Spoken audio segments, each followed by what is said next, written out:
चलिए, और इसी बीच एक और बड़ी खबर की ओर रुख करते हैं देहरादून से। ये बड़ी खबर रहेगी। दरअसल खेलों को बढ़ावा देने की कवायद तेज हो गई है।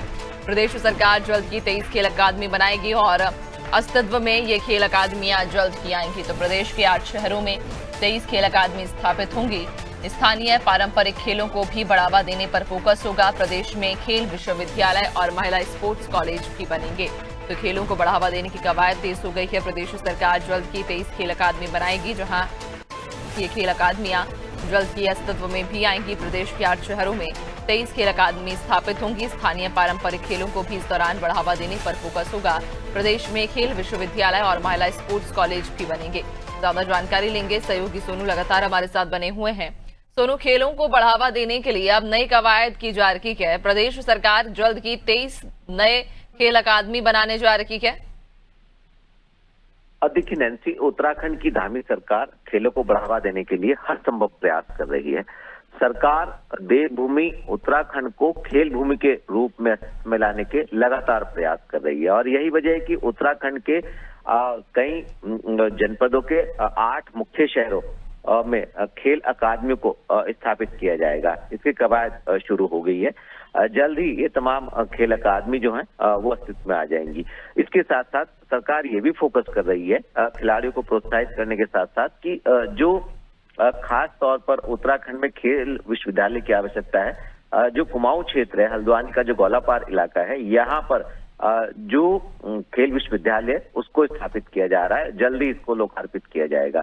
इसके साथ साथ जो महिला स्पोर्ट्स कॉलेज हैं उनको भी अस्तित्व में लाने के सरकार प्रयास कर रही है। सरकार का उद्देश्य सिर्फ और सिर्फ खिलाड़ियों को प्रोत्साहित करना है और इसके साथ साथ जो ग्रामीण क्षेत्रों की खेल प्रतिभाएं हैं उनको एक प्लेटफॉर्म उपलब्ध कराना है। हाल ही में जब उत्तराखंड में राष्ट्रीय खेलों का आयोजन हुआ था, जिस तरह से उत्तराखंड के अलग अलग खेल प्रतिभाओं से ताल्लुक रखने वाले खिलाड़ियों ने मेडल प्राप्त किए थे, उससे सरकार को भी कहीं ना कहीं एक रणनीति बनाने के साथ साथ खिलाड़ियों को प्रोत्साहित करना और इसके साथ साथ राष्ट्रीय और अंतर्राष्ट्रीय स्तर पर जो खिलाड़ी जिन्होंने देश और प्रदेश का नाम रोशन किया, ऐसे खिलाड़ियों को आउट ऑफ टर्न सरकार ने सरकारी सेवाओं में नौकरियां भी प्रदान की हैं और जो खेल कोटा है सरकारी सेवाओं में उसके तहत आगे भी सिलसिला जारी रहेगा और लगातार ये प्रयास किए जा रहे हैं कि जो उत्तराखंड के खिलाड़ी हैं इनको प्रोत्साहित किया जाए। और जब राष्ट्रीय खेलों का आयोजन हुआ था उस दौरान जो अवस्थापना से संबंधित, खेल से संबंधित जो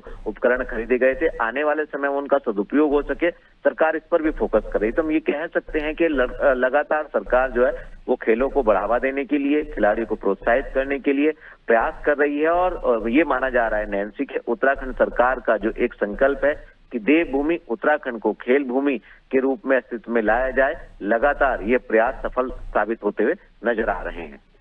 बिल्कुल, यानी कि कहीं ना कहीं अब खेलों को बढ़ावा देने के लिए जो कवायद अब प्रदेश सरकार की तरफ से की गई है, अब उसका धरातल पर असर भी जल्द ही देखने को मिलेगा और अब जल्द ही जो सरकार है वो 23 नए खेल अकादमी बनाने जा रही है।